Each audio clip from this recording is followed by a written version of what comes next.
We'll do it live. Fuck it. Do it live. I'll write it and we'll do it live. And thing sucks. In 5, 4, 3. Citizens of the internet, it's been a minute. Hope y'all are feeling good, doing good, as good as you can in the capitalist hellscape we live in right now. I have been behind on doing my editing work, and just to kind of, recap what I have been up to. When we hit episode 30 last week, I went through some old. I basically started pulling out my original casts. So the first 10 streams I did were on Rumble, and I didn't actually stream to Rumble. I just uploaded a podcast to Rumble. So the first, I think pretty much the first 10, maybe even the first 20. Well, a lot of the first batch of live shows I did, I uploaded to Rumble. And so mostly because I was worried about starting a YouTube channel. I have another channel for my music, and I didn't want to do commentary on it and lose my channel. I was really, because they were shutting people down like crazy. So when I listened to a lot of those old Rumble streams too, I'm talking trash about the COVID narrative and January 6th and everything. So it's probably for the better that I did it there. But what I've been doing is I have been cutting those old episodes up. First of all, I'm going to start posting them as an audio podcast. So I'm definitely going to be focusing a little more on the audio thing, and I'm also going to be, I've been building up my TikTok audience. So one of the things that's kind of cool about that is, I can just take these little clips and upload them into TikTok, and then TikTok will tag them up with, they have an AI that does the captions and everything. And so that's been pretty cool. And I love the thing that's cool about TikTok, to be honest, is people will just start arguing under my posts there. So I don't have a ton of followers. I think I have 55 or 50 something right now.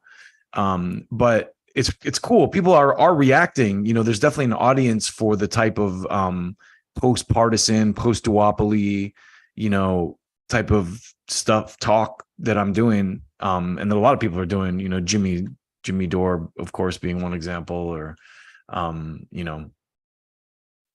you name it. I was watching Disssidence tonight, and we're gonna show a couple of clips one clip from their show. Russ always has some very poignant things to say, and I've also been kind of messing a little bit with some sound effects.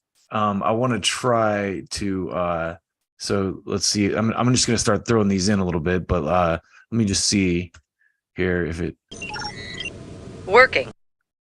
Yeah, it sounds like it's working. So I've got some pretty good I've not yet begun to defile myself, as you can see.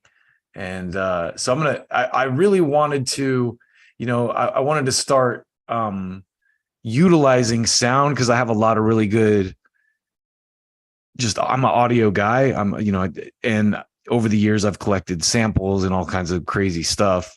So I'm definitely going to, now that I'm a little more savvy here, I'll start using a little bit more audio tricks as I do these streams.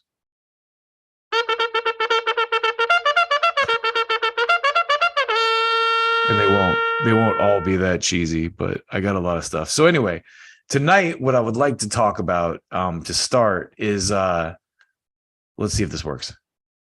Don't tase me, bro. Don't tase me. I didn't do anything. Ow! Ow! Ow! Ow! I don't know why that's so funny, but it is. So anyway, I think we're going to start tonight by talking about something very serious, and it involves the Democrats. It involves my favorite subject, your favorite subject, I'm sure too.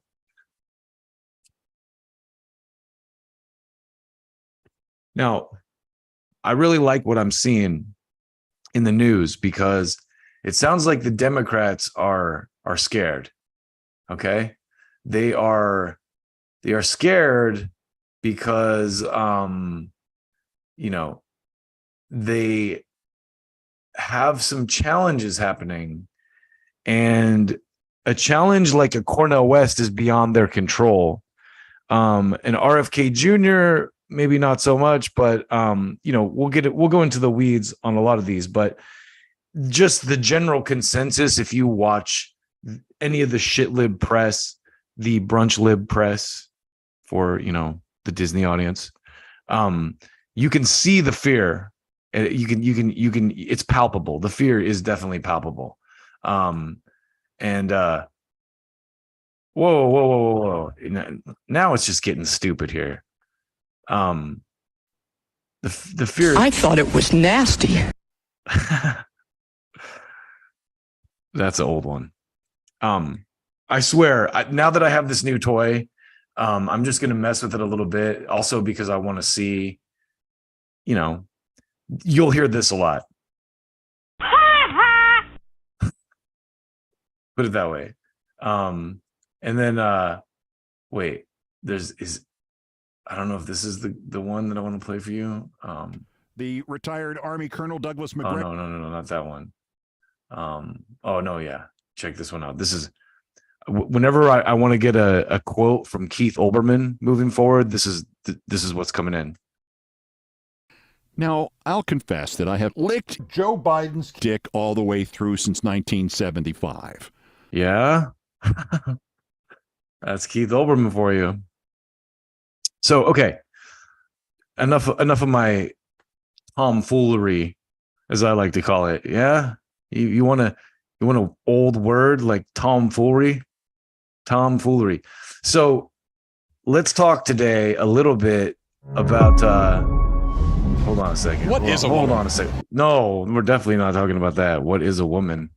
Why the frick are you guys okay. So I don't know why. Okay, maybe I do, because I'm like, why are these guys targeting me with these freaking ads? Because they think I'm a right winger, I'm sure. So, okay. Enough of my rambling.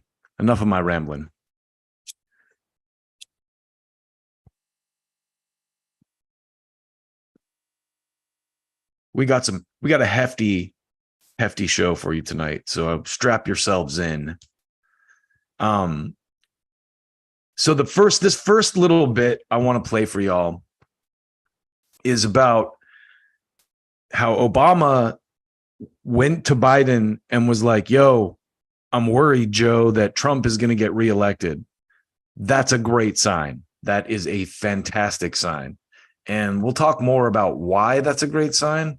But okay, to start, listen to this. Your girl, Brianna Joy Gray, your favorite homegirl. Listen to this little bit of this, because these guys, yeah. 2008's favorite bromance has signs of a little trouble in paradise. Oh my God, 2008's favorite bromance. What kind of who wrote that? Former President Barack Obama recently warned President Joe Biden about GOP rival Donald Trump and his strategies, including having an iron grip on a loyal base. This, according to a new report in the Washington. Even the language they use, you notice that iron grip. Like he's Hitler. They always have to like allude to him because an iron grip on a loyal base, like a Nazi would. Post. In a private lunch at the White House that took place in June, Obama also vowed that he would do everything in his power to help Biden's re-election effort. Here to discuss further is Michael. Even drown my cook. LaRosa, former press secretary for First Lady Jill. Okay, that was a joke. I don't really believe any of the conspiracy theories around that, I promise. Okay, listen.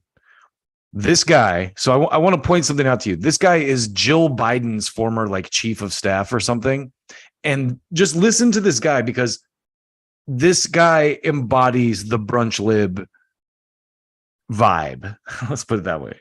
Jill Biden. Welcome, Michael. Thanks for having me. Yeah, thanks for being with us. Yeah, so, fill us in on what the state of the Obama-Biden relationship is now, to the best of your knowledge. Well, it sounds pretty good. He was over at the residence for lunch a couple weeks ago, and I think they were having, a pretty candid conversation and a pretty pragmatic conversation about the next election. And I think it's important that someone forgot to turn their phone ringer off to President Biden, that all Democrats here, that you can't take this guy lightly. He has a loyal base, a loyal following, a cult-like following who will show up in big numbers. And we have to work on doing the same with our folks and energizing our folks. So I think it's important that Democrats hear that message right away and that we don't take anything for granted. I mean, I think that's right. So much of the pushback, especially from the further left section of the broad left, is that there's been a lot of blaming of voters who don't seem to appreciate that Biden has actually done a good job. Mm-hmm. We hear Bidenomics, and the response is, well, why don't these disgruntled left? The one thing I will give Bree, she does bring the tough questions. So cheers to you, Bree, for being an actual, what's the word? Confrontational and oppositional journalist. Leftists, why don't the disgruntled liberals or independents who are saying they're going to stay home or choose one of these other candidates, why don't they understand that Biden has actually been good for the economy? And the pushback has been, okay, well, there have been long-standing issues, failure for wages to keep up with inflation. People are struggling in various different kinds of ways that are separate and apart from what anybody does in a 4-year term.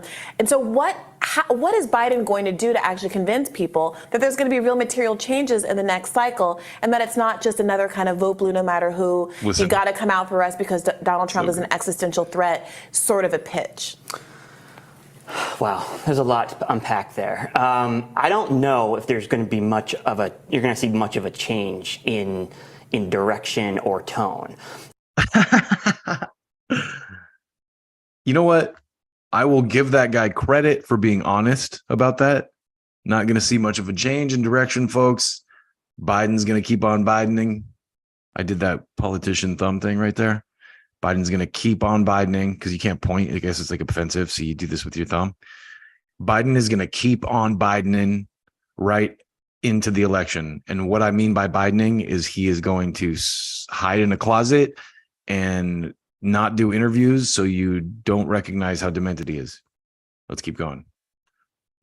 I feel like the White House was pretty empowered after the midterms, which had historic LOL turnout, but also the overperformance for Democrats was historic for a presidential midterm in their own party. And so they feel pretty validated about accomplishing substantive things that Democrats have been trying to do for decades that weren't. Accomplishing substantive things that Democrats have been trying. Let's hear the specifics on that, because that's good. That's a great slogan, but what are the specifics? Because they haven't done any of that. Are not done, like student loans. Like student loans. Oh my God. Where's this guy been? He that all fell through. The Supreme Court stopped it. Like climate legislation. But on the student loan. Yeah. I know that all those working people who are paying twice what they were paying for groceries right now are like, yeah, I'm really glad the Democrats finally got that climate legislation through. I would argue there's a lot more animosity as he's trying to see.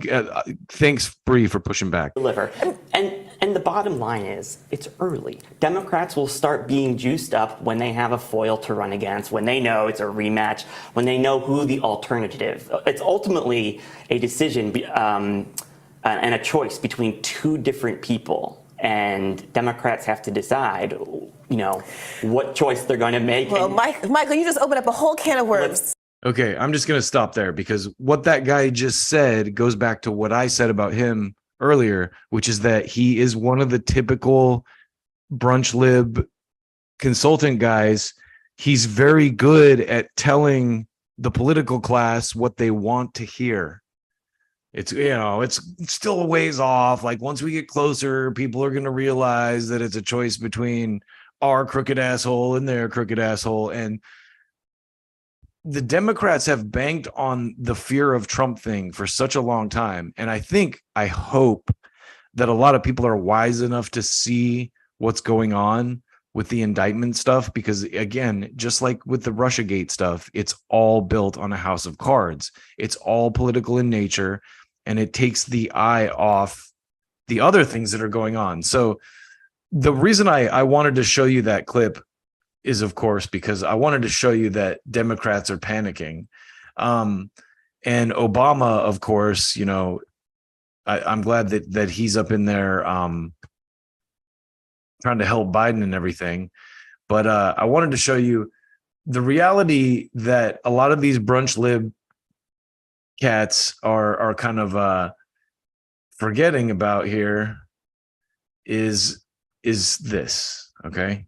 So this is a hipster musician, and her name is Lucy Dacus. Lucy Dacus. She's from the band Boygenius. And earlier, I think it might have been in July, you know, Barack Obama does this cute thing where he puts out a playlist that, you know, he's like, hey, these are my picks for the, and I actually watched an interview recently with Hassan Minhaj, and I might have to go dig this up and put it up in post, but Hassan Minhaj interviewed Obama, and he literally calls him out on this. He goes, do you really listen to these songs? Do you really like these songs? Or is it just something like one of your people puts on a list for you? And I think it actually, Hassan's thing is about the books. It's a reading list because Obama puts out a reading list, and he goes, and Hassan like challenges, even like goes, what happens in this book? And Obama kind of like changes the subject. It's really good. Because a lot of people like Hassan Minhaj have gone a little brunch libby, but I was very proud. That's good work for him to call that out. So anyway, Obama tweeted this out, this list, and Homegirl's band Boygenius was on it. And she responded with war criminal. And if you don't think that like just drove the brunch lib contingent extremely batty, I mean, I don't know where you have been, but so let me show you. Let's talk. So let's look at this New York Post article about it, because the New York Post is an outlet that's typically, you know, a lot of people claim is pretty right leaning, you know, and so you would think that the New York Post would, you know, be kind of unfavorable to this, but look at what they say. Boygenius calls Barack Obama a war criminal after he puts song on playlist. So let's just read what the New York Post says here. So Barack Obama released his summer playlist on Thursday. So this came out July 21st. So it was July. It was last month, a couple weeks ago. Barack Obama released his summer playlist on Thursday with a list of his favorite old and new songs of the summer. His 2023 list featured Not Strong Enough by indie rock supergroup Boygenius, but one member of the band, Lucy Dacus, is less than happy about receiving the former president's seal of approval. So like that paragraph right there, just already like that ingrateful bitch. That's what they make her sound like, right? So it's like, it's unclear as to what Dacus was referring to, but some people speculated the musician could be referring to Obama's approval of drone warfare during his presidency. Do you think? So I just wanted to show you that snarky. I mean, you know, it's the New York Post, so you're kind of expecting that level of you know, that degree of intellectual fortitude, I guess. What's the best word? Intellectual, that high intellectual caliber that you expect from the New York Post. Hey, they break some good stories. What are you going to do? So I wanted to pull up this meme because I'm sure a lot of you have seen this, but this is a very popular meme. Obama donated 90% of his salary to COVID victims. Google Obama 90% to learn more. right? This is actually an updated one with the COVID. This is great.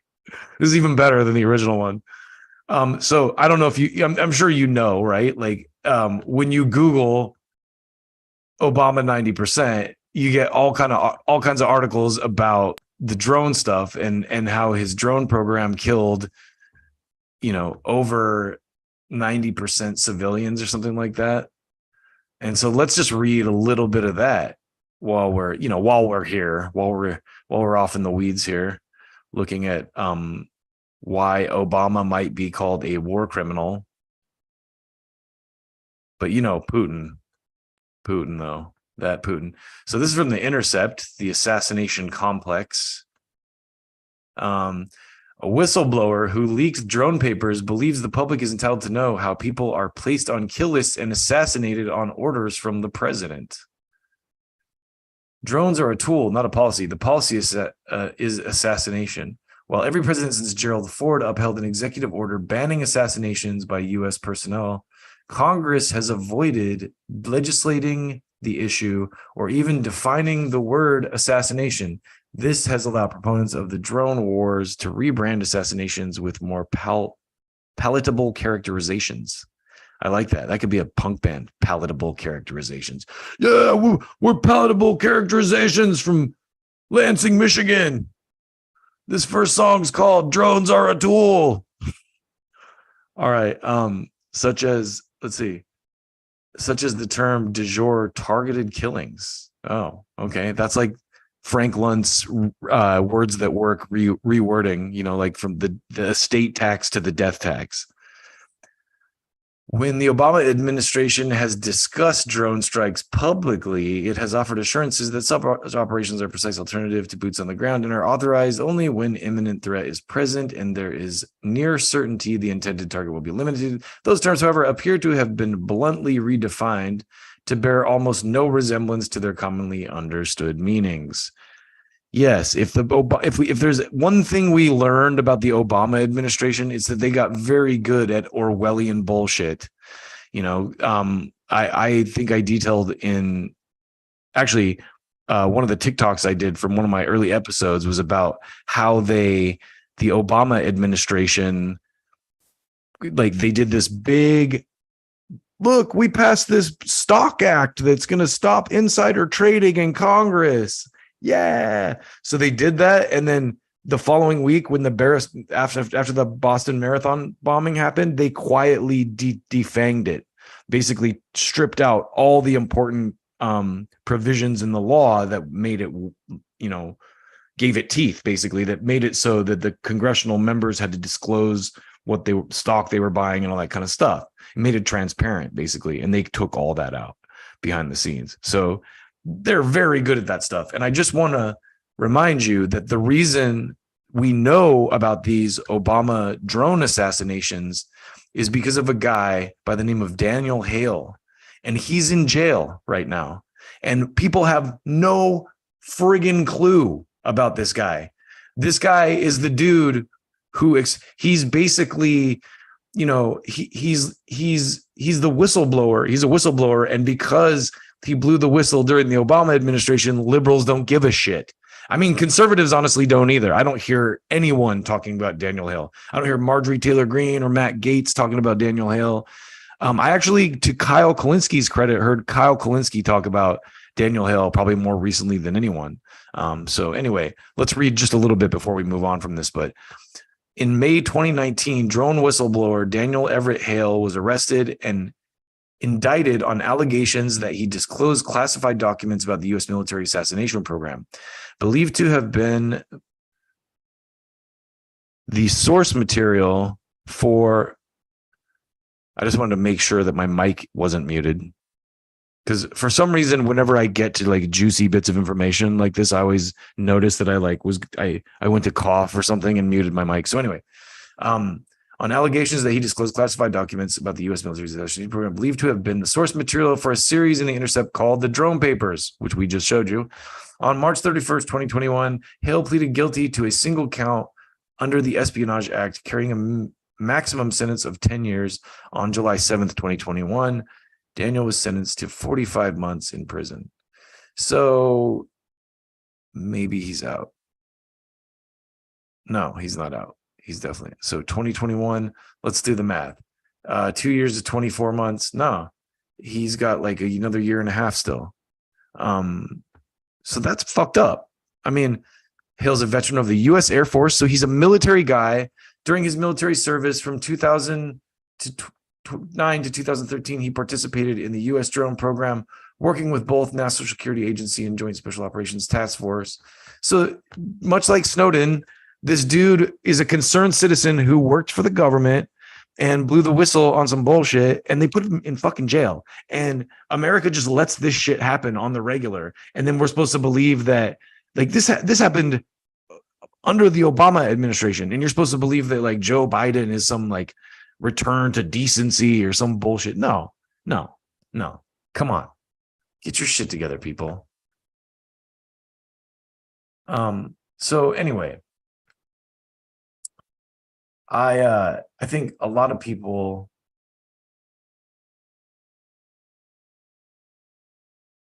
don't realize what all this is about. And the fact that no one knows who Daniel Hale is says a lot. It really does. So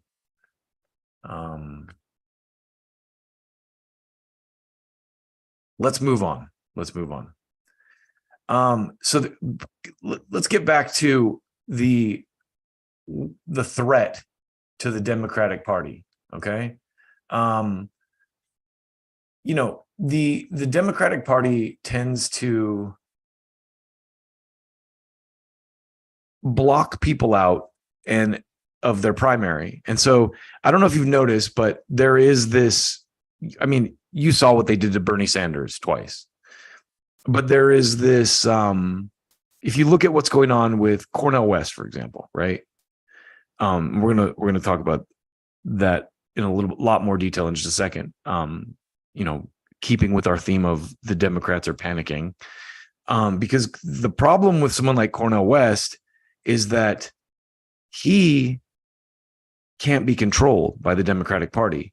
RFK, Marianne Williamson, they can be told to sit down and support Biden in a couple months. Cornel West is outside of those reins. So, you know what I say to that? So the fact that the Democrats can't control Cornel West is already causing a world of grief, a world of visible grief, I might add. So let's talk about the boys that do Dissидence. They always do good work. And I think I would actually say after Jimmy Dore at this point, they're probably the show that I watch the most frequently. I mean, I watch like Lee Camp. I watch, of course, The Gray Zone, Max and Aaron. I watch Katie Halper. I watch Savvy. I watch RBN. But I think that Keaton and Russell are probably the political talk show that I watch the most. So they had this great bit where they were showing this clip from Joe Scarborough, because I don't watch MSNBC. So this is how I see what's going on MSNBC. I'm sure a lot of you are the same way, but and a lot of you probably watched Do Dissidence as well. So you've probably already seen this clip, but there was one little piece that I think is just worth revisiting, even if you've seen it, because Russell is so eloquent about the way that he lays these issues out. And he just nails it on this. And so let's just watch the piece real quick, so I can show you what I mean. Let me scoot this guy over just a little bit. All right. So listen to Russell right here, or listen to this for a second. We'll see what happens there, but let's just talk about Cornel West. How devastating is it if Cornel They're talking like it's over already, like he already cost them the election. I mean, this is the freak out, folks. 16 months out. We have 16 months to go, right? 15 months. Well, they're also saying Jill Stein cost Hillary the election as if this is an established fact. They never want to talk about the literally millions of two-time Obama voters that flipped to Trump. This class has. There's also the reality of the, this is a whole other layer of off the rails, but there's proof that a lot of the Hillary voters voted for McCain instead of Obama after the Democratic primary in 2008. Anyway, always believed that. So this is the point. Sorry, I wanted to intro that because what Russ says right here is the gold nugget. Listen to this. Democracy is dangerous. They see democracy as elites and professionally trained people tell people what the acceptable choices are, and they choose from that range of acceptability. When the people don't do that, they are behaving as an ignorant mob, and they are destroying the good planning of their betters, the experts, who they should be deferring to. Yes. Oh my God. That is so beautifully said, Russell. That is just, that is the absolute God's truth when it comes to this stuff. And that right there is why someone like Bernie Sanders in the Democratic Party was a non-starter, because those people that Russ is talking about are the consultants, they're the near attendants, they're the James Carvilles.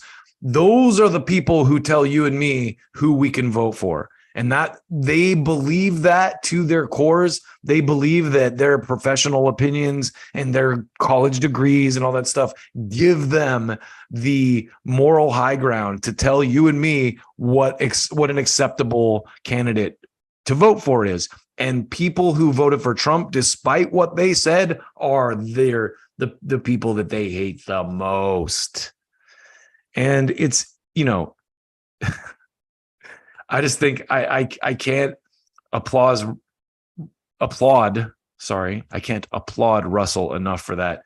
And I'm just gonna stop there. I'm not even gonna try watching the MSNBC clip because it's exactly what you expect. It's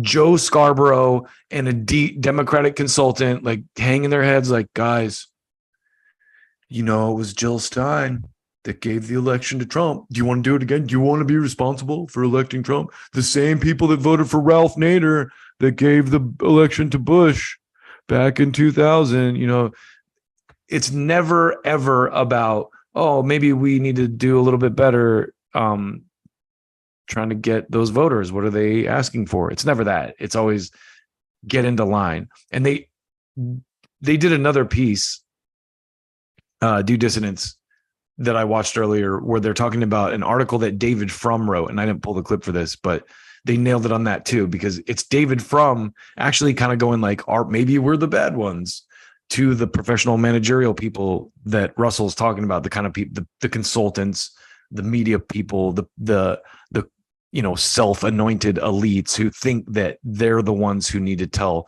you and I who we can and can't vote for. So, keeping with this theme of panic among the Democratic Party, the self-styled Democratic Party elites, let's talk about RFK Jr. because this is a problem too. And I think, whether you like RFK Jr. or not, a lot of the people on the left don't. I've said it multiple times, I'm not voting for a Democrat. So I love what RFK Jr. is doing. I love that he's out here talking about the things he's doing. I think his stance on Israel is not good, and we'll go into that a little bit. But that's not a deal breaker for me. And I said before, I think it's actually kind of a deft political maneuver to go that hard on Israel, because how can anyone credibly call you an anti-Semite if you do that? No one can. If Jeremy Corbyn had been like, yo, I'm super pro-Israel, I'm meeting with Rabbi Shmuley and stuff, and the reality is you have a much better chance at helping the Palestinians if you get in with those kind of people too, like it or not, and you get into a position of leadership. And RFK has a long history of you can tell that the guy's a genuinely good person, whether you want to vote for him or not. He's a good dude. He's not a malicious, dude. And call me naive if you want, but I call it like I see it. And I can the guy spent years fighting his past is the evidence. The guy spent years fighting for environmental legislation in court, fighting the government to enforce their own goddamn regulations.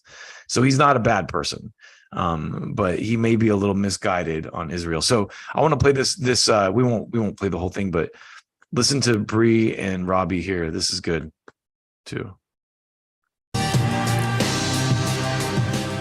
A super PAC backing 2024 Democratic presidential candidate Robert F. Kennedy Jr.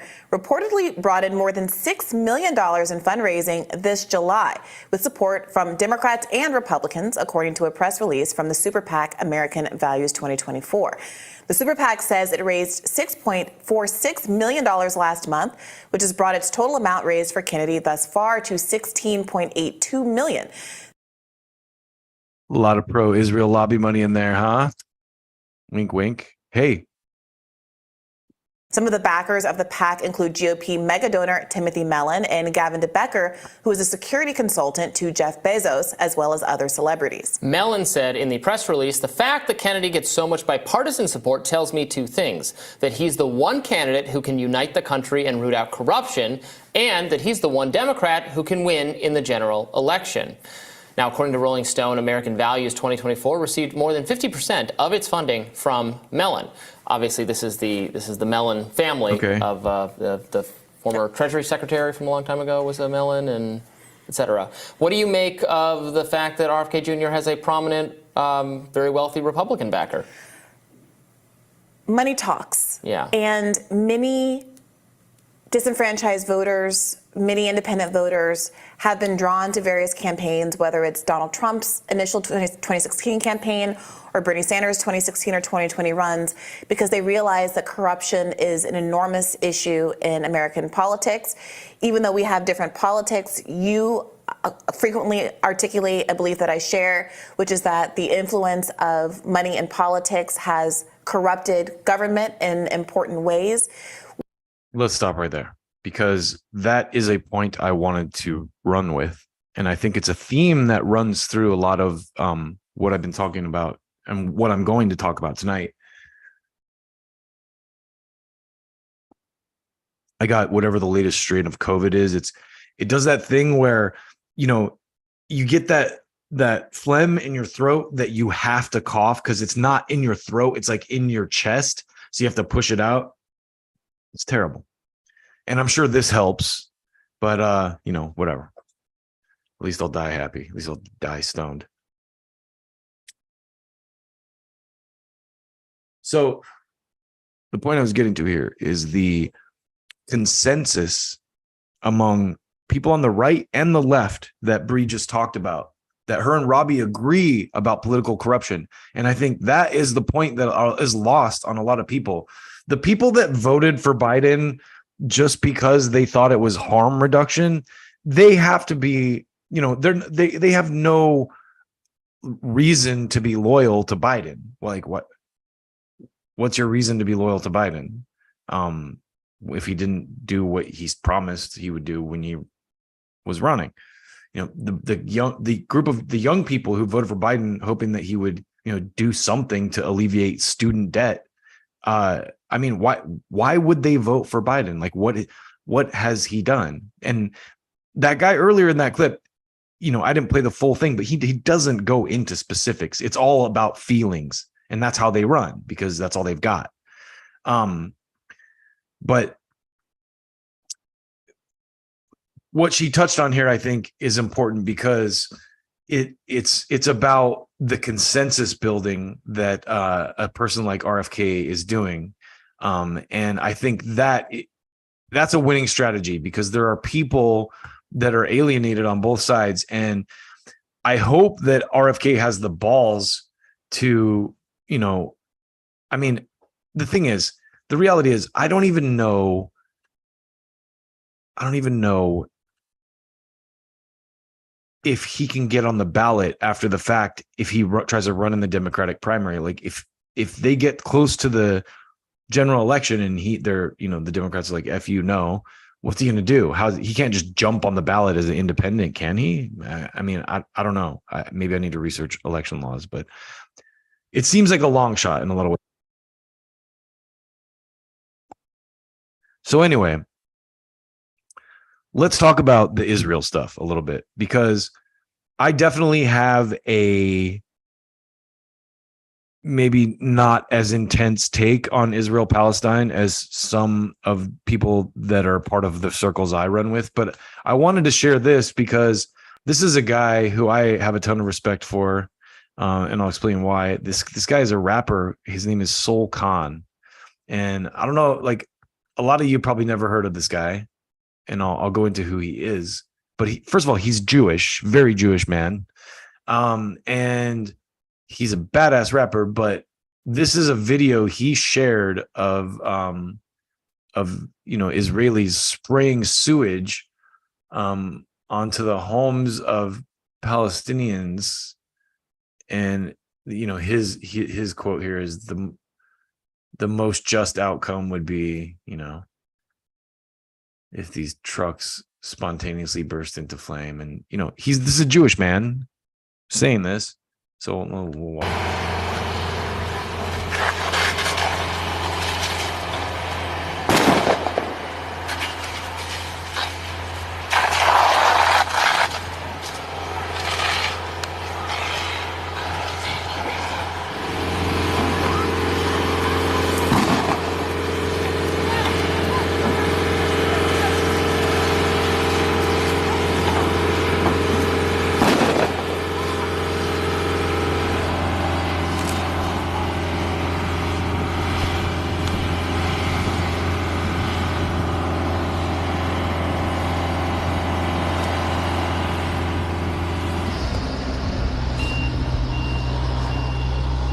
we don't have to watch the whole thing, and I don't know. I don't know. To me, that seems very petty, first of all. But second of all, if that's the kind of shit that's happening, how do you solve that? I mean, what's the retaliation for that? And then how does that's never going to end, right? Like, I don't have any answers. And but I do know that RFK is a little bit off with his take on that whole issue. So I'm going to turn this a little bit. There we go. Do I look prettier now? And so this guy Soul Khan, I want to show you a little bit about who he is, because he's a pretty dope individual. And I want to show you how I know who this guy is, because he's a G. So let me pull this link up real quick before I share my screen.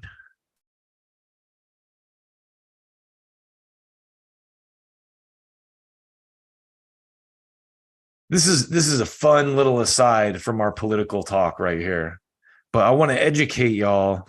Some of you might know who Soul Khan is, but if not, I want to educate you on the man who is Soul Khan. And I don't think he does this anymore, but so Soul Khan is a battle rapper. He's from Woodland Hills, which is pretty close to me out here in the Los Angeles area.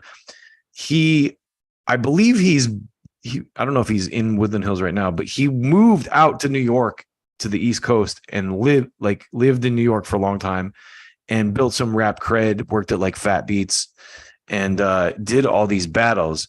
So I want to show you, this is a battle he did. And just to give you an idea, this guy is good, man. So this is Grind Time rap battle. When was this posted? 13 years ago. This was posted 13 years ago, and it's probably a couple years older than that. So 2010, 2008 maybe. I'm good, man. I'm out here. You feel me? Follow thecoin.com. We drip, we wet, we down water slides every day. To my right, represent SONS Stockton.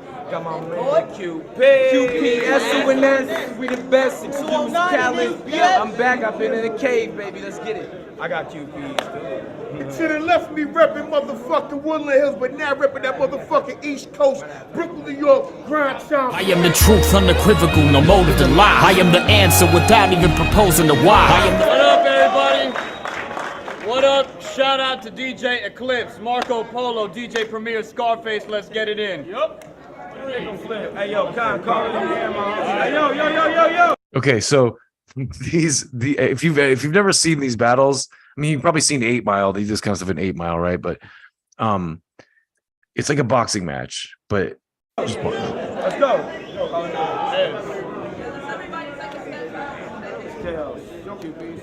Hold it down. Hold it down, yo. We going live. Hey, yo, Soul Khan going first. Respect the artist. Yo! Good. I shouldn't mess with Q. He's the most vicious of sons. He's so gangster, he got guns that shoot out miniature guns. But what I wrote for him is opium. I bleed heroin. And this ain't the Jungle Book. You can't beat Shere Khan. For a living, you're a plumber, and that's an honest wage. But wait, let's flash back to your match with Chronic Plague. It was here last year. Remember you bumping Onyx in the Jag? Just a second, let's examine the fraudulence of that. You paying bills, child support, plus you got them union dues? Stupids, you'll be lucky bumping Onyx in a Subaru. Wait, I forgot your Uzi spews. You're ruthless as a hunter. But if you're truly just a plumber, what the fuck you gonna do to me? Shoot me with a plunger? You see me with a dime, you know I'm piping that bitch. While you at work with a wrench like, damn, these pipes are a bitch. How does it feel to know that I'm as white as it gets, but more respected by the city whose style you bit? I guess that hurts, but what impacts worse is that you dying to be a smack rapper. Too bad I did that first. Wow. I was a highly gifted student and a college debater. So if I want to fuck your girl, shit, I could persuade her. So when you come to fix my toilet after I just clogged it, I'll be working out your chick like it's my new office. This is promo, but it's gonna look like you lost it. I'll put you on a map just to wipe you off it. Hold on. But if he shows steel, I won't squeal, and so might duck. Cause when that 4-5 busts, it doesn't really matter, cause your life sucks. Fuck it! If I get you, I dissect you! Your body sliced to slivers. I'll take your vital organs, sell them to the highest bidder. From your eyes and liver, every part will get pitched. Too bad no one's in the market for the heart of a bitch. Come on! Last one! Savage. Y'all love this shit! Y'all love this shit, right? Why did they let him keep going? So here's the Cliff Notes if you just joined a battle. I put Q in a box, 10 points in Scrabble. The crowd loves it.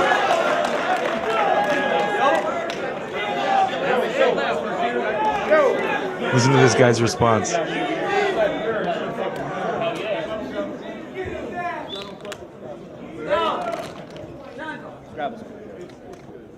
I don't want to hear shit about my battle with KP and, me beating Chronic Plague. You battled in New York and you couldn't handle a black president. And I'm just being honest, Abe. I said, I don't need a tooth under my pillow for me to serve this fairy. I came with lots of dirt to make certain that this herb gets buried.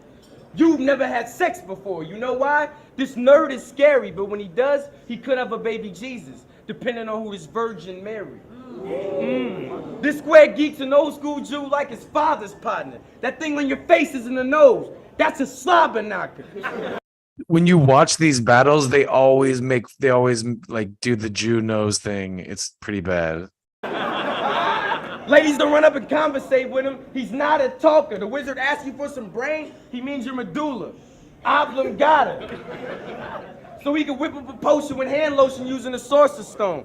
Add a little sugar and spice, create a gorgeous clone. To keep away from faggots and factsics who are forced to bone. His faggot shakes his head because I'm hitting a little close to home. Back at home, bitches wouldn't say Soul Khan is a cute guy. This faggot's a maggot. I'm gonna have to bleep that out. Magic couldn't make this fruit fly. It feels like summertime when you want to try to slip so a truth I'm gonna stop right here because I didn't realize these guys were saying. I didn't realize these guys are saying the F word all the time. Anyway, you get the idea.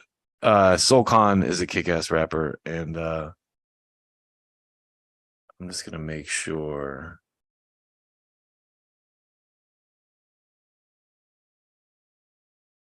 I got some additional stuff before we shut down tonight, but let me just make 100% sure that we all good. We all good.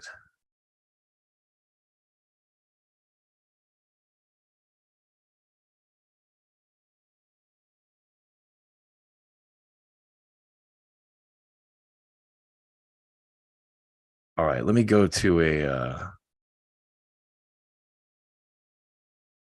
let me just go to a card for a minute. I'll be right back.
We're back. So far tonight, I haven't had any problems with my mic, so that's good. And yeah, I got a couple more things to share before we wrap up. So, in keeping with that theme that I kind of touched on a little bit earlier with the whole post-partisan, post-duopoly, the whole kind of unification of the right and left on stuff, I wanted to show you this clip of Pat David on Joe Rogan, and just listen to him for a second, because remember, this guy is definitely a conservative, maybe libertarian, definitely not a left-wing Democrat by any stretch. But listen, have you looked at Larry Fink, Soros, State Street, Vanguard, BlackRock? How much have you looked at what they're doing and what their ties are? I've looked at it. Yeah? Yeah. They're pretty much running everything. Yeah. S&P 500, the number that 88% of the companies on S&P 500, 88% of them, the largest shareholder of those companies is either State Street, BlackRock, or Vanguard. 88% of them, okay? And then you see their influence in defense contracts, okay? So we went through a deal. I'm like, let me see if these guys, this ESG, Larry Fink, Vanguard, State Street, if they have any influence on military contract, defense contracts. If you Google the largest shareholder for Raytheon, 3 out of the 4 top shareholders of Raytheon, BlackRock, State Street, and Vanguard. It could be top 3 with Raytheon, but I think it's 3 out of 4. If you go look up General Dynamics, if you go look up Boeing, if you go look up, Northrop Grumman, okay? And then you work backwards and you say, okay, how much money is that in what these guys are doing? You'll find the amount of money we spent in our military, $744 billion on how much we're making from defense, but you'll see some numbers saying last year it's 13% of our GDP, which is around $850 billion. That's more than the next 10 combined. We gave more money to Ukraine than Russia spent on their military last year. And when you look at these contracts, then you're like, okay, Fink is there, these guys are there. Okay, let's go look at Hollywood. Same thing you see there. Let's go look at pharmaceutical. Let's go look at this.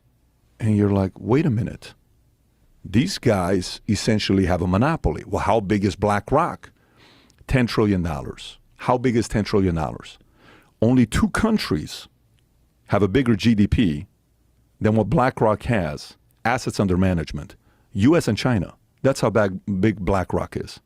So then they went and they started getting all these other guys to sign on and say, hey, we want you to participate with the same thing as well with ESG. And they ended up having, I think they had 31 signers. I think end of 2022, they got 60 something signers for a total of $70 trillion of assets under management that they're controlling. So now they're controlling other places. And just recently, if you saw the rebuilding of Ukraine, did you see this contract? Rebuilding of Ukraine, $400 billion contract. BlackRock and Chase is helping rebuild Ukraine. And then, okay, I'm not a conspiracy theorist, but what the hell is going on here? They have that much control to get everybody to do what they want them to do? Yes. So Dylan Mulvaney, who cares? Why? Bud Light. How does that tie up? You got the DEI, the HRC, the human rights, and all this stuff. And then you go even deeper, which is even the crazier part with, the education, schools. Like, the biggest union we have in America, I think it's National Education something. NEA is the largest union we have. 3 million teachers are part of that union. And you look at that and you go deeper in that with open society and who's funding it, who's the money behind these organizations. Comes back, Soros. How do you feel about the kind of power they have right now to fight against them? Because this isn't like a billionaire can come out and say, I'm going to go up against these guys. They don't have a little bit of money. A billionaire to these guys is nothing. They got the kind of control that can make companies fire boards. They can replace CEOs. They can replace leaders if they don't like. They have their hands so much into it where many times when people say the people of power, I'm kind of like, who are the people of power?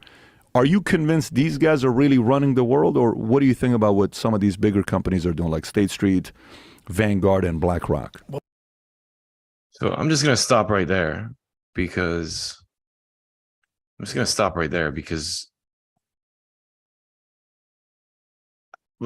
didn't even remember all that stuff. I was kind of just sitting there with my jaw on the floor because what he's kind of outlining is how connected, as dumb as it sounds, and conspiracy theory, it's not a theory, it's all connected. The people that own the media own large portions of pharmaceutical companies, own large portions of military contractors.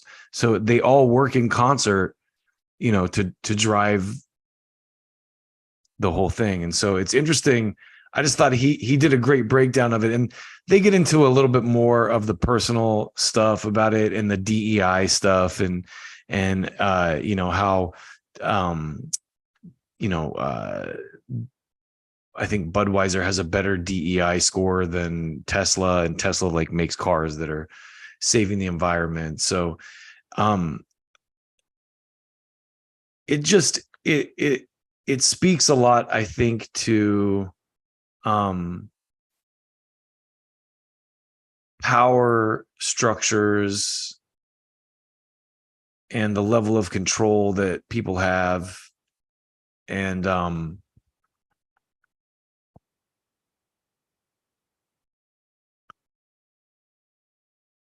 I wanted to use that to segue into this next little piece of tape I got for you, which was definitely something I enjoyed seeing. So what is it, do you ask? All right, let me show you this. A lot of you may or may not have seen this, but it definitely made me happy. I'm not gonna lie. So this is Mitch McConnell at a recent town hall. Listen to this. So listen, he's trying to give a speech and people start yelling to retire.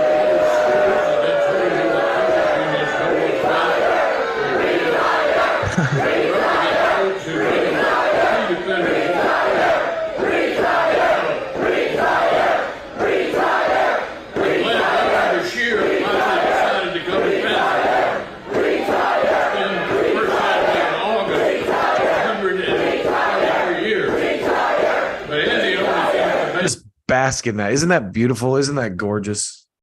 Listen to all those beautiful people. And you know what I mean? Say whatever you want about those people. Call them right wing, Republicans, whatever. I am on their page. And I retweeted this and said this energy all fucking day. But let's just bask in that one more time, because it really is a very beautiful, beautiful thing to see and hear. One more time. Here we go.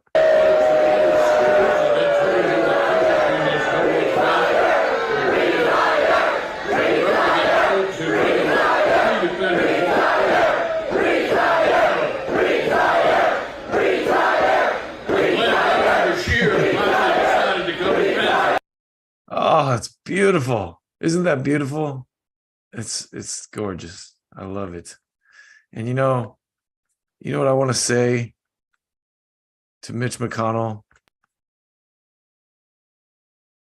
I want to say this. No. See, I fucked up.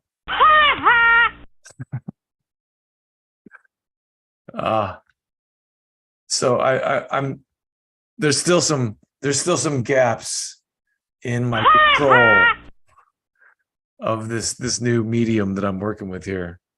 So, if you saw that flub, I got some good ones too. I mean, every once in a while I'm going to ask Keith Olbermann for his take. Keith, what do you got to say? Now, I'll confess that I have licked Joe Biden's dick all the way through since 1975. Thanks, Keith. Thanks for letting us know. And then you remember Howard Dean? That's the Howard Dean growl. That is the sound that tanked Howard Dean's campaign. That's how goddamn juvenile and petty our media and public are. I did that at a campaign event. I've not yet begun to defile myself. All right. This is by far like one of my favorite sound effects that I'm gonna use this a lot, so prepare yourself. Don't tase me, bro. Don't tase me. I didn't do anything. Ow! Ow! Ow! Ow! Ow! Ow! Don't tase me, bro. Don't tase me. I didn't do anything. These sounds you make.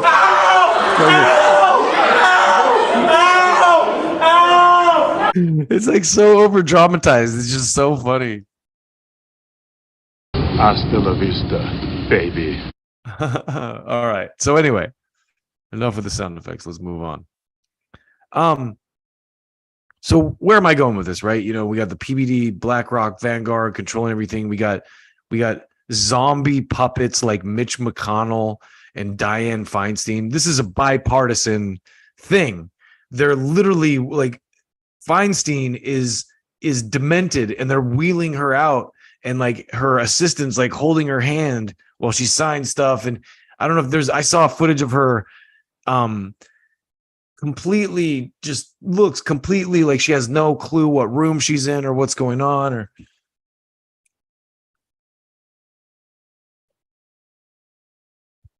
so we have got this video that is just it's choice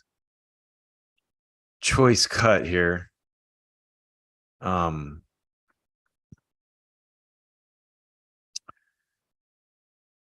Corruption is rife on both sides of the aisle. Let's just admit that. And if you need to get money, you get money. And if you're Hunter Biden, you can avoid any kind of scrutiny because of Trump. That's just how it works. And I've got these nice little like folky interludes with me now. So I don't know how many of y'all saw this, and some of you probably did, some of you might not have. And I'm not saying that there's probably even more than 2 people watching this right now, but you'll see it later. So this is this guy, Devin Archer, who was Hunter Biden's business partner, was on Tucker Carlson. And I just want to play like a little clip of this because it's a long interview and he goes through a lot of stuff. But I just want you to listen to him talk for just a minute here. Listen to this. The Shokin case was, he was taking a look at Burisma, and there was a big push by European leaders, the Atlantic Council, et cetera, to fire Shokin because he was corrupt. Like it's hard to kind of decipher who's, it's all. Can I just ask you, just yeah. sidebar, like why would the Atlantic Council be getting involved in Shokin? Well, here. I mean, that's I mean, I think. I don't know on the Shokin piece. I mean, again, this is the lead prosecutor in Ukraine. Right. So if Ukraine is actually a country with sovereignty and not just a colony of, say, the neocons in the United States, like why wouldn't they just let Ukraine deal with their own? Like why would Western powers even get involved in who the chief prosecutor in Ukraine is? That's a question that I don't know. I couldn't control myself. So, but within Burisma, right, this Shokin was considered a threat to your business. Shokin was considered a threat to the business. I think anyone in, again, you got to get the signals to the government. I think anyone in government was always a threat, and always trying to shake down these businesses that were highly successful and enriching the owners and the staff and the board and whatever. And so at the end of the day, Shokin was taking a look, and again, if I wasn't involved in Shokin or any of this, but he was a threat. He ended up seizing assets of Nikolai, a house, some cars, a couple properties, and Nikolai actually never went back to Ukraine after Shokin seized all of his assets. And the case was, and obviously this is all out there. The case was that Shokin, there was all this pressure to fire Shokin from this, the larger community, and then he was fired, and then somehow Burisma was let off the hook. I mean, that's what the story was. And Joe Biden, of course, was the driving force behind his firing. Yeah, he was involved in that. So, first of all, this guy, I won't bore you with the whole interview, but this guy, Devin Archer, who's talking to Tucker Carlson here, he was Hunter Biden's business partner, and he is a Democrat. So the crazy part is, I saw one of those Krasenstein guys on Twitter the other day going, this guy's a convicted fraudster. Yeah, convicted by the Biden and Obama administration. They weaponized the Justice Department. He was the fall guy for Hunter. When shit got hairy, they put that guy in jail, and he talks about it in the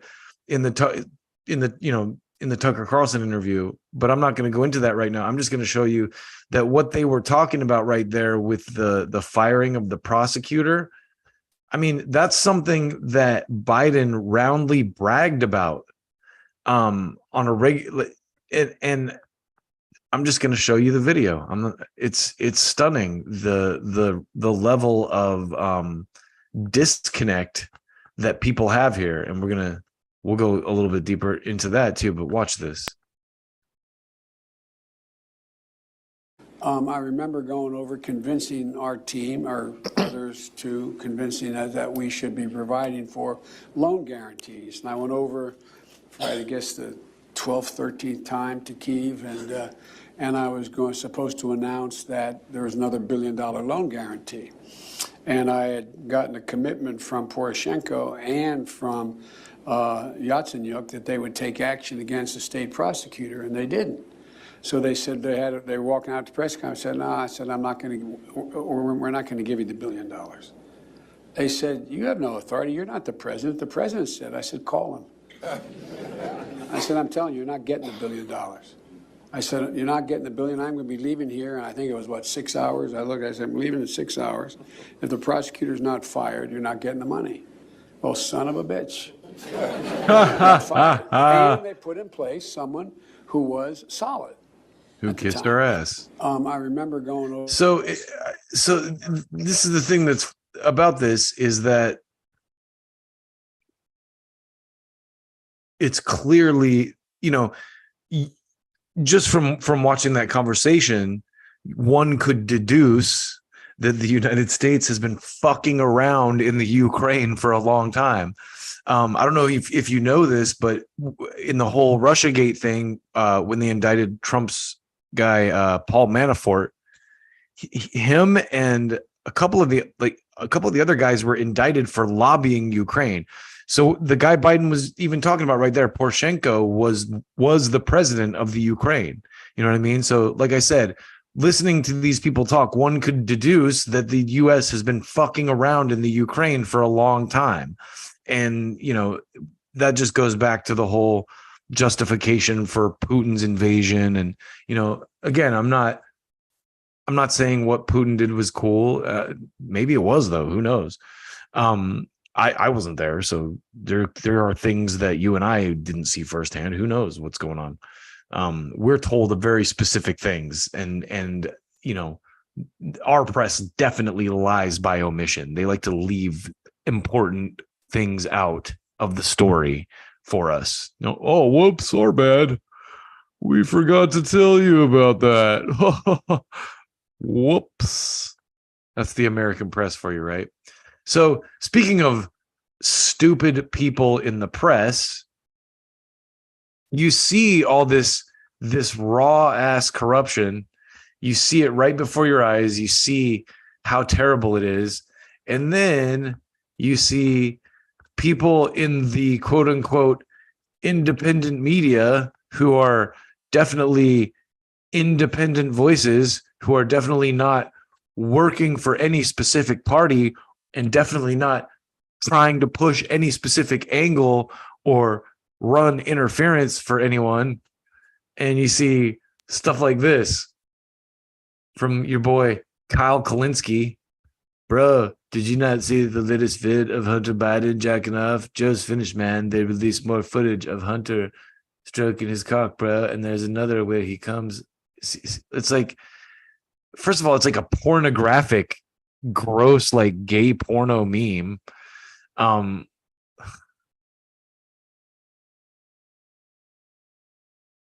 Let's see what this guy has to say. I'm sure it's good.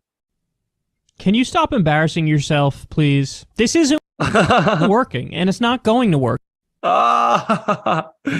Yes. Yes. That was brilliant. And I just want to show you, you know, it's sad.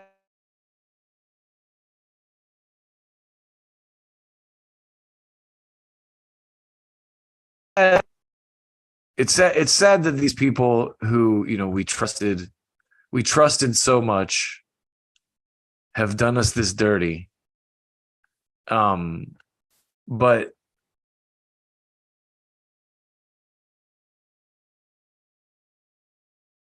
I want Kyle to know that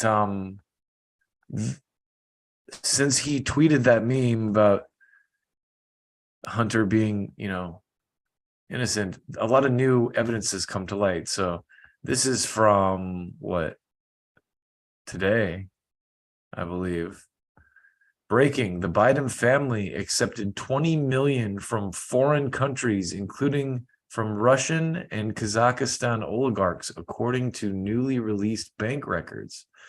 Biden also personally met with some of these oligarchs to help sell the brand. During Joe Biden's vice presidency, Hunter Biden sold him as the brand to reap millions from oligarchs in Kazakhstan, Russia, and Ukraine, said Comer's 19-page memo. Then President Biden met in person for significant periods of time with those individuals. Then Vice President Biden joined approximately 20 phone calls on speakerphone. One payment was made by former Moscow Mayor Yuri Luskov's widow, Elena Baturina. Remember, they impeached Trump for asking about Biden crime family corruption. And they have these documents, I guess, that kind of show what's going on. So right there, you know, if any of that's true, it fits a pattern. I don't know if you know the history behind the Iraq War, for example, but there was this guy, Ahmed Shalabi, and basically he was a defector because he thought if he could get the US to help him depose Saddam Hussein, he would be their puppet in the new regime. And so you could clearly see the neocons, Biden being a neocon, doing neoliberal, doing this in Ukraine, manipulating people, Poroshenko, for example, the former president. And basically what they can do, if they're getting money from these oligarchs, think about that. These are oligarchs, Russian oligarchs, people who potentially have an axe to grind with Putin or want to see Putin overthrown, and are willing to funnel money to interests that they think will be hostile to Putin. And then in the new regime, they're elevated to positions of power. Now, I'm not saying that I know this to be fact, but based on historical precedent, you can put two and two together, and you can kind of, a smart person would go, hey, that's definitely a possibility, right? But not Kyle. I mean, Kyle would just post a pornographic gay porn meme about Hunter jerking off and pretend that this is all made up. So I want to end this segment right here by playing a clip of someone I watched quite a bit growing up, making fun of Joe Biden. And this is old footage from back when Biden was doing a Senate run. But watch this clip right here of Johnny Carson roasting Joe Biden for his plagiarism on the campaign trail.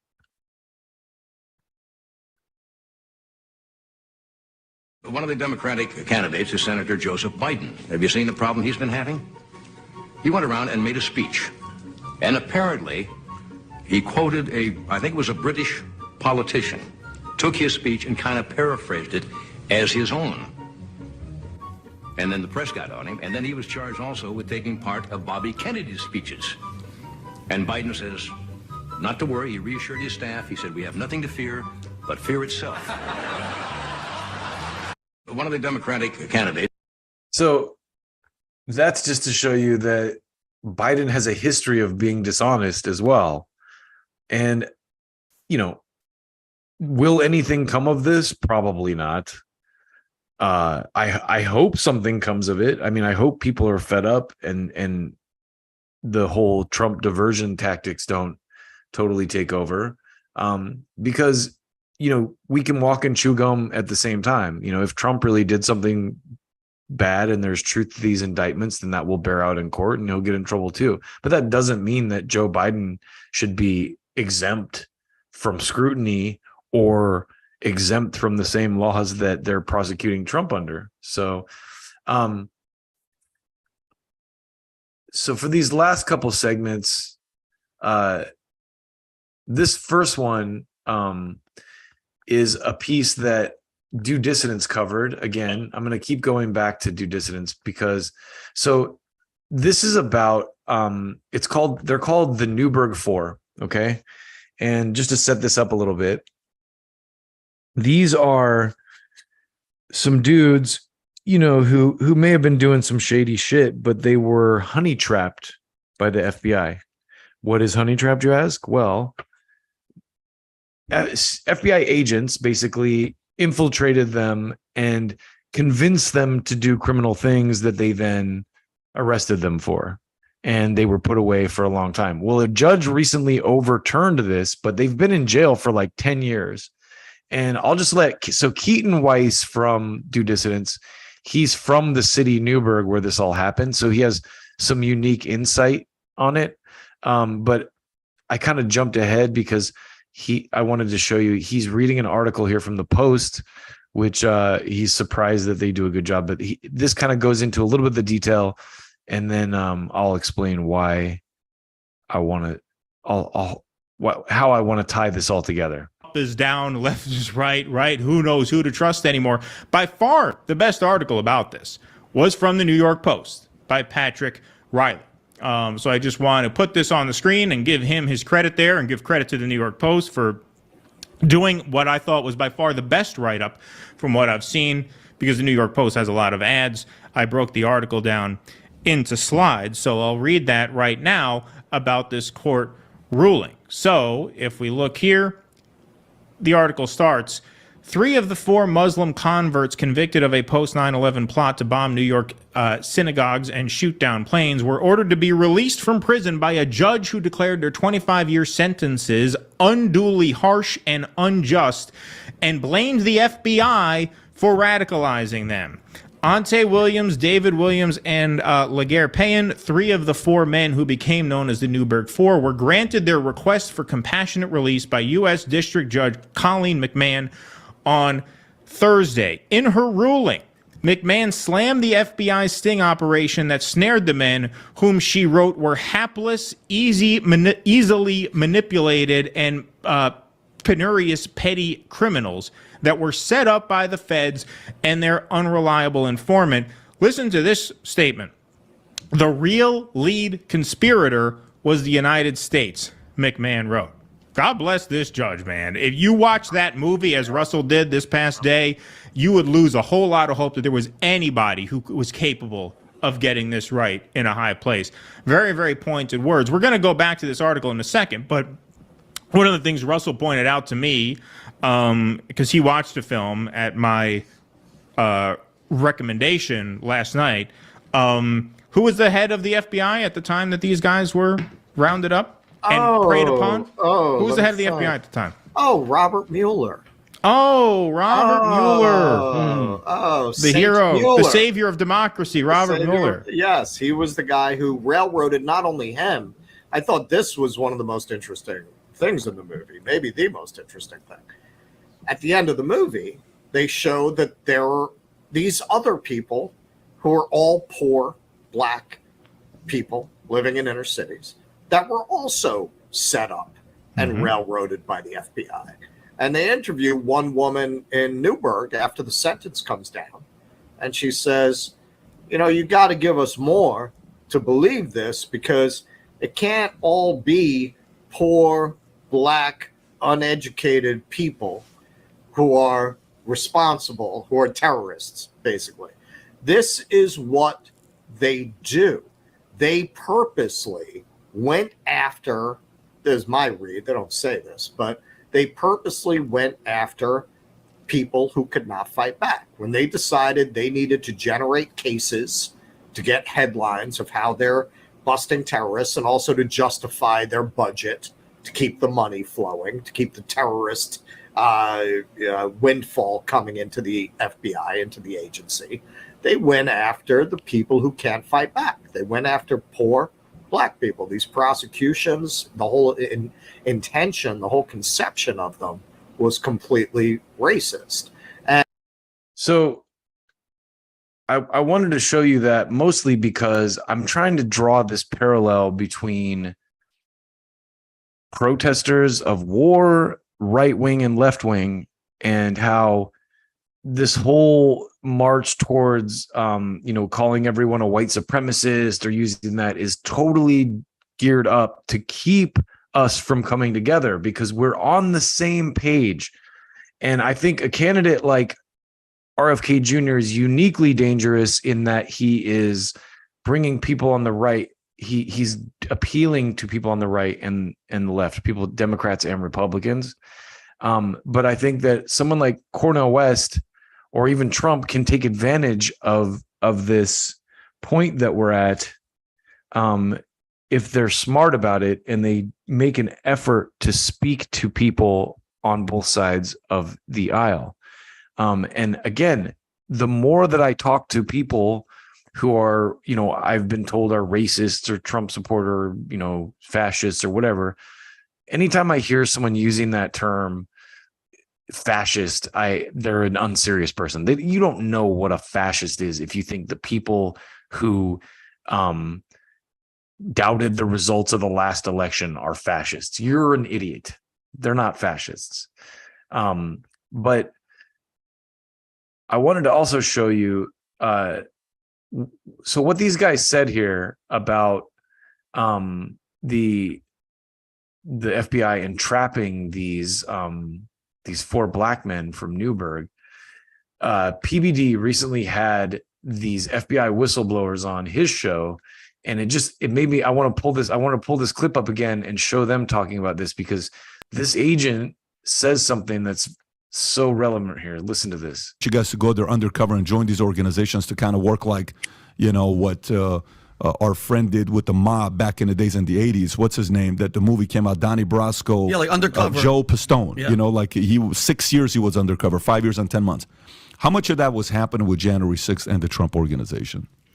I think a tremendous amount of that was going on. And we can remove the January 6th aspect to it. Let's take another case that's a little smaller in scale. Let's take the Gretchen Whitmer Wolverine Watchman case, which I actually had involvement in. The governor of Michigan, you're saying, yes. the plot homegrown terrorists were going to kidnap her. That story. Yeah. Okay, yeah. And so the demand for domestic terrorism in this country is from the political elite and the people standing at the lectern. It vastly outstrips the supply that actually exists.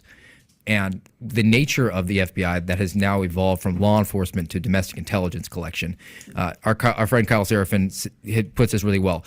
Criminal investigations are linear. Beginning, crime happens, middle, investigate, and there's a conviction. Intelligence operations are circular. You open an investigation up to get more intelligence. What does that get you? More intelligence. What does that get you? The ability to spin out other investigations that are more intelligence. So because there's a demand for domestic terrorism, and then there's these intelligence operations that go on, you infiltrate these groups that are deemed to be problematic, or they could be a threat. They could be a domestic terror group. So you take this group of guys in Michigan who is not predisposed to doing this, but you infiltrate it with undercovers and informants. And the thing about informants they know they're an informant. Nobody else does. They don't know. If Garrett and I have both infiltrated the Wolverine Watchmen as informants, we wouldn't know that. So then you get a situation where they're in the room and I'm like trying to report back to my guy so I can get paid. Hey, what would be a good idea? We should maybe come up with a plot here to do something. And then he's got to one-up me because he wants to report back to his handler and he get paid. And that's how the thing can snowball out of control. And that's why you see these situations. It's that Spider-Man meme where they're all pointing at each other and it says fed, autistic guy. Like on January 6th or back to Whitmer, where these guys were not predisposed to engaging in something that was going to be violent or anything that could be construed as terrorism. And in fact, at one point in that case, the group was breaking down and the agents were telling their informants, hold it together, which is not in keeping with the tradition of law enforcement. If there's a plot to rob a bank and on the way one guy's like, nah, let's not, you don't arrest him for robbing the bank. So that's the part that I wanted to show you, because with this Newburgh 4, there's several examples where the cops, led these guys to keep going when they were kind of like, nah, we don't want to hurt anyone, and we're not going to do this, we're not going to do that, and they just kept pushing them to do it. So I just want to thread this needle with this last piece of tape that I like to play of Matt Gaetz talking about January 6th on the Tim Pool show. And let me just make double sure again that this thing has sound, because I always do that. I'm always like so paranoid that I'm gonna play it without sound. So listen to this. Now we have congressional division, which didn't seem similar with Occupy Wall Street. We were all there together. To elaborate on that, talk about the Fed surrection. You talked about. So Occupy Wall Street too. I forgot about that. That's a point when there wasn't really a lot of right versus left type of mentality, and that's what Tim Pool came out of. It's a year ago, the January 6th. Well, I mean, we already know, based on the whistleblower interviews that we've done, that there were federal agents and federal assets that were on the ground that day. And what we don't know is the extent to which any of those assets or agents increase the level of criminal acuity, coordinated with one another, or purposefully entrapped folks who were otherwise not wanting to hurt anyone or violate any law in some sort of technical violation of trespassing or crossing some barrier that had existed hours earlier but that had been taken down. And it's noteworthy to me that it's been the Department of Justice fighting tooth and nail against the release of a lot of the documentary evidence that would answer these questions. And who is Ray Epps? Ray Epps is the only person involved in January 6th that Adam Kinzinger will continuously defend. Isn't that something? And why? So we don't need to show all that, but you get the idea. I just wanted to thread this needle that this is not a partisan problem. It's being made into one, like, oh, it's right wing to oppose. No, this is not a partisan problem. And so this last piece of information I would like to revisit with y'all is another piece from The Intercept, and it's about federal agents trying to honey trap leftists. So in Colorado, and so check this out from The Intercept. Here, I'll show you. The honey trap. FBI used an undercover cop with pink hair to spy on activists and manufacture crimes. You see a pattern here? This is something that they do a lot. Here, let me pull this over so I can just read some of it to you. The young woman with long pink hair claimed to be from Washington State. One day during the summer of 2020, she walked into the Chinook Center, a community space for left-wing activists in Colorado Springs, Colorado, and offered to volunteer. She dressed in a way that was sort of noticeable, said Samantha Christensen, a co-founder of the Chinook Center. But no one among the activists found that unusual or alarming. Everyone had their own style. They accepted her into the community. So this is the lady, April Rogers, a police officer who went undercover for the FBI to the Colorado Springs activist community, participating in a housing rights march during which several activists were arrested.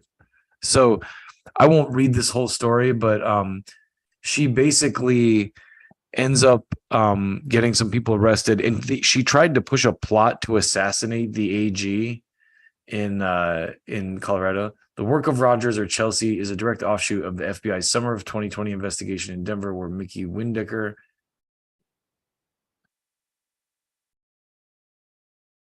Denver wasn't the only city where federal agents infiltrated racial justice groups that summer. Working through the Joint Terrorism Task Force, a partnership with local police, the FBI assembled files on local activists using information secretly gathered by Rogers. So just to thread that needle, this is not a partisan thing. And it's these guys, these whistleblowers that were on PBD, and this Devin Archer guy, most of them are left-leaning, liberal-minded people who think they're doing something, worthwhile by coming out and telling their stories and being a whistleblower. They're putting themselves on the line, to be honest. So it's respectable for them to do that. So we got a couple more things to jump on before I cut out tonight. This one is a little bit less. This is, so basically I got two more quick segments to touch on. And this first one is honestly kind of depressing. It's really depressing, actually. It kind of hit me because I'll tell you why. Lately I've been trying to eat better and just, be more healthy, and I've learned in my older age the benefits of healthy eating, or at least taking decent care of yourself and caring about nutrition. Have you ever heard that song by the Dead Milkmen? I've got nowhere to go. Oh, is that something? Just hanging out on the street. Parents say I've got no ambition. At least I give a shit about the stuff I eat. Yeah, I care about nutrition. It's a really great song. Dead Milkmen are amazing. So this story is about salmon. Farm salmon is the most, this is the War Kitchen. Farm salmon is the most toxic food in the world. What do you expect when it's treated like garbage. Antibiotics are dumped to kill sea lice. They're packed like sardines. Waste is poorly managed. It gets worse when you look at what they're being fed. It's garbage. Farm salmon feed is made from fatty industrial fish scrap that can't be sold anywhere else. And imagine this. They're so afraid of fat burning, of the fat turning rancid, that they add ethoxyquin, a compound made in 1959 uses a pesticide, and yes, it makes it into the salmon itself. 300 grams of Atlantic salmon contributes 15% of accepted daily intake, whatever that means. So what's depressing about this to me, this is no good fish, you know. This you should be able to tug back and forth. It shouldn't break like this, you know. A wild salmon contains 5 to 7% fat. This contains between 14.5 and 34% fat, you understand? And since the toxic is always following the fat, you know, this is the most toxic food you have in the world. This is a fresh salmon. it's insane. And so the reason that this is so depressing, right, is it's like you try to eat good, you try to do right, you know, you try to make healthy decisions, but you can't win because even healthy food is poisoned. I was thinking the other day, because I've been trying to eat a lot more, you know, green vegetables and salad, and I feel like there's like pesticides on all of it. It's just like I'm gonna get cancer from the pesticides on the fucking lettuce and spinach I eat instead of, you know, from the McDonald's hamburgers or whatever. So it's a wild world that we live in. And I just want to also revisit this this guy Callie Means, who I follow honestly because of Russell Brand, but he did this bit a little while back about Michelle Obama is supporting this she's partnering with a junk food company basically to sell sugar to kids. So the problem is these so this is Michelle Obama's new thing. It's called Plessy, I guess. And the problem is the money is so good that it's so seeped into everything. You know, I don't think Michelle Obama's a bad person. I think she's a well-meaning person, and you know, she's just doing what ex-presidents do and trying to support a cause that she thinks is good. I'm sure some marketing people got to her and told her, you know, whitewash this and made it sound good. But this guy's like, and you know, maybe she didn't read the details, but this guy kind of breaks it down and he's pretty thorough about it. You know, she's partnering with Juggernaut Capital Partners, a private company that specializes in celebrity-driven junk food. And Juggernaut recently helped The Rock launch Zoa Energy, full of chemicals and sugar.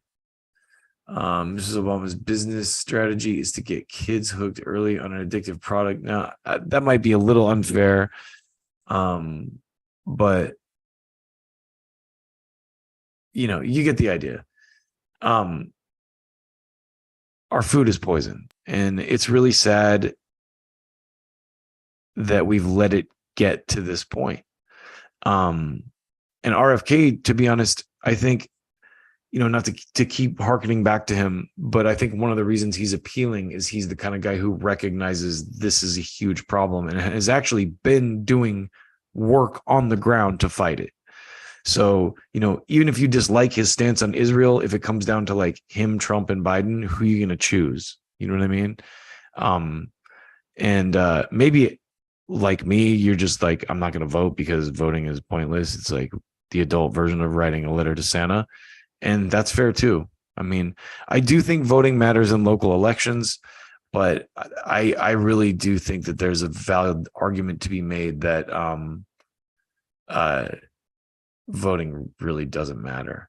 So one last thing I wanted to touch on, because I was thinking about this with my health, and we were talking about this health stuff, is seed oils, right? Because even if you eat salad, seed oils are in everything, right? And so I just wanted you to know this, because this is a little piece of information I found when I was looking at it. And I've been trying to cut seed oils out of my diet because they're bad for your kidneys and your liver. But alcohol is obviously a lot worse. But over time, the seed oil. So another accusation against seed oils is that they're full of toxic byproducts. Manufacturers use heat and solvents such as hexane to extract the oil from seeds. This process supposedly introduces chemical additives and unstable molecules, which can turn polyunsaturated fats into harmful trans fats. So honestly, this is probably written by some lobby where the language is like totally toned down to be like, well, it's supposedly. No, if they use chemicals to strip the stuff out of seed oils, I mean, let me give you some background. Maybe too much information, but I went on this kick for a long time where I was drinking coffee with oat milk in it. Okay.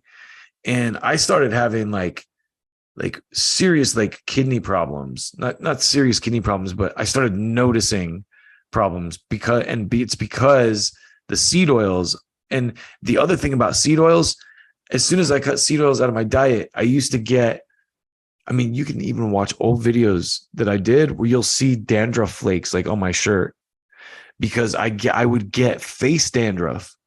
And I did research. I watched and read doctors talk about this, and the source of dandruff, there's bacteria involved, and people, Head and Shoulders is supposedly gets it, but that's not it.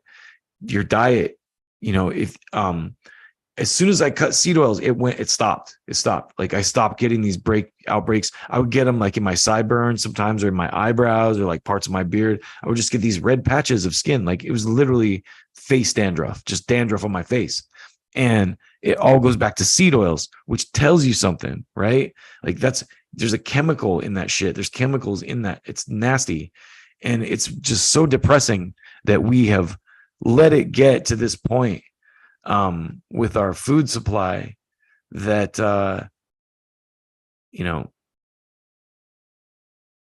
So anyway, in closing, I want to close on a couple quick thoughts from people I respect. The first is Martin Luther King. And one of my favorite pieces of political literature or history is his letter from this Birmingham jail. So let's just read this, because to me, let me turn this off real quick so I can say this straight to your face. But incrementalism and moderate and like, oh, we gotta fuck that. It's done. We're already so far to the right, call me a left-wing extremist, call me whatever you want. We need some serious change. We need serious change, like revolutionary level change. And I'm not even one of those people who thinks capitalism is the problem. But a lot of things need to be seriously reformed. And the people, Keaton, I covered it in my last broadcast, and I'm so behind from editing. I need to throw a lot of these smaller videos up because I don't get a lot of people watching my live stream, but I do get decent amount of views on videos, and so I haven't cut this stuff up. But Keaton had this great bit talking about solidarity and how even if you're comfortable, if you're someone who lives comfortably, you have to have solidarity with people who are less comfortable than you and be willing to back them. If people are going to vote for Cornel West at the risk of electing Trump because they know that Biden's not going to do anything to help them, I back those people because, to be honest, my life was better when Trump was president. So I'm not really scared of Trump being elected. And I'm sure there's plenty of other people just like that. But this just really speaks to, man, my throat's getting dry with all the, I've really been smoking a lot tonight, but no, I also think I have a little bit of the cold vid that's going around. The remnants of a cold. So let's just read this real quick because this is such an important sentiment. First, I must confess, this is Martin Luther King writing from the Birmingham jail. The last few years, I have been gravely disappointed with the white moderate. I have almost reached the regrettable conclusion that the Negro's greatest stumbling block in the stride toward freedom is not the white Citizens Council or the Ku Klux Klaner, but the white moderate who is more devoted to order than to justice, who prefers a negative peace, which is the absence of tension, to a positive peace, which is the presence of justice, which constantly says, I agree with you in the goal you seek, but I can't agree with your methods of direct action, who paternalistically feels he can set the timetable for another man's freedom, who lives by the myth of time, and who constantly advises the Negro to wait until a more convenient season. Shallow understanding from people of goodwill is more frustrating than absolute misunderstanding from people of ill will. Lukewarm acceptance is much more bewildering than outright rejection. And that last part up here, I think you could replace this today with change the word Negro to working person, worker. And it means the same thing, because I mean, obviously Ku Klux Klanners aren't out to get workers. So, you'd have to change that. And I'm not denying that there's a difference. I'm just saying that this was so eloquently written. It explains the plight of people like myself today who can see that we need this radical change, and that the people who are constantly like, hey, I can see that we need it, but we just gotta make sure that the Republicans are on board, or like we just gotta wait till the next election cycle. It's like, no, we don't gotta wait. We gotta do it now. We need public health care now, right now, for America. We need socialized medicine. We need socialized medicine. Scary, scary, spooky socialism, America. Oh. That's how I feel whenever anyone says the word socialism. People are so triggered by the dumbest things, and so we just have these. We've been divided into these two cults of people screaming communist or fascist at each other, and I just want to end tonight crescendo with this word of wisdom from Bill Hicks. And I'm not even going to play the video. I think I'm going to just try to play the goddamn sound. Because this is really how I feel. And I really hope that we can come together despite the minor differences we have, and really do something of note in the next couple of years, because it's very necessary. We really need to stop looking at each other through these red and blue, right and left lenses, and really embrace each other and realize that we have far more in common than we have that divides us. We're so similar. There's just these tiny little areas where we're different. The more you get out in the world, and I'm a musician, so I really thrive on that. I thrive in going into a new environment where I'm uncomfortable and being able to talk to people and meet new people, and maybe some dude over here that's looking at me like, fuck that guy. I'm like, I end up shaking this dude's hand, and we share a moment. We talk about a band or a rapper that we like, and we break that ice and we break that cold distance. And it's like, that is joyous to me. And I think that's what I want to see in the political realm moving forward from everyone, from all of us. Let's stop calling each other names. From myself, I'll start with myself, because I'm very bitter and cynical and angry.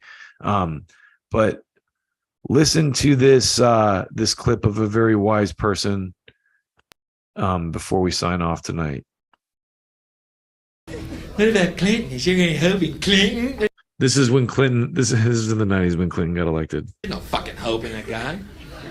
They're all the same. I'll show you Politics in America. Here it is, right here. I think the puppet on the right shares my beliefs. I think the puppet on the left is more to my liking. Hey, wait a minute. There's one guy holding up both puppets. Shut up. Go back to bed, America. Your government is in control. Here's Love Connection. Watch this and get fat and stupid. By the way, keep drinking beer, you fucking morons. Bum, bum, ba-da. the great and powerful Bill Hicks. Yeah.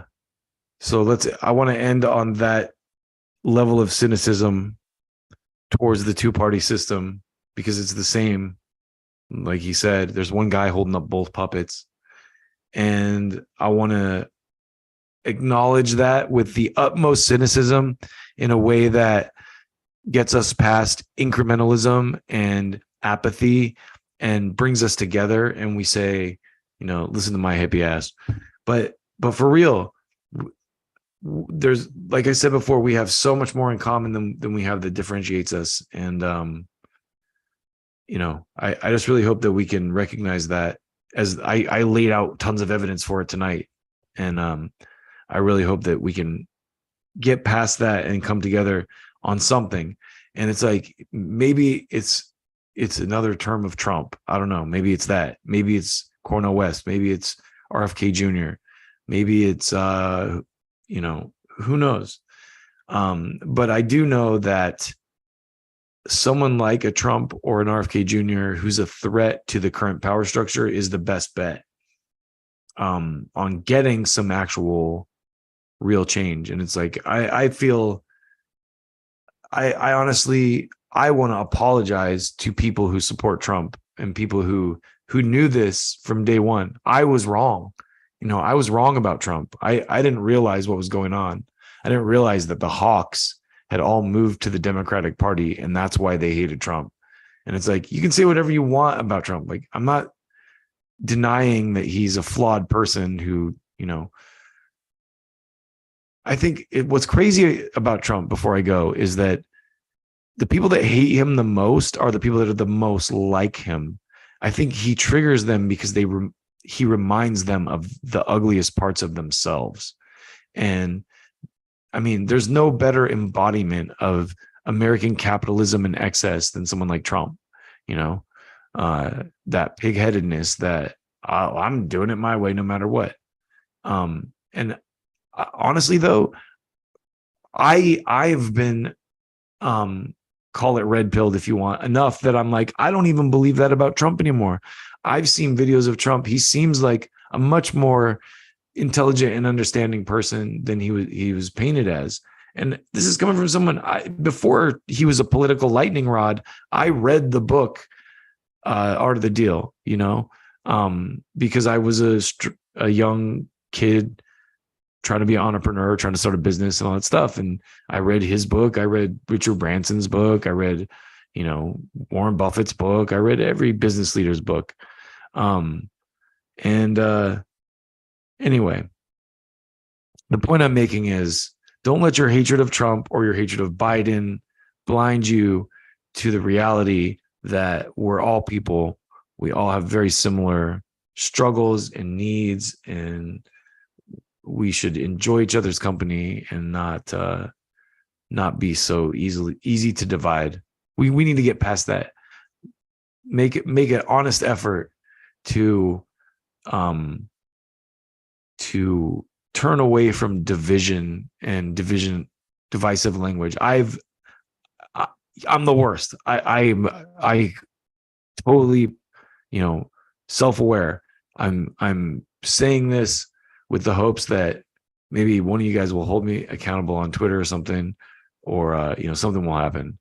But I'm also saying it because I'm genuinely trying to do better, and I hope that y'all will join me in that. So with that, buenas noches, much love, citizens of the internet. Thank you so much. If you've been paying attention, I got mad love. And hit me up. I would love to talk to more people. Hit me up in the comments, hit me up in the whatever. I got mad love. So take good care of yourselves too. Eat better. Watch out for them seed oils.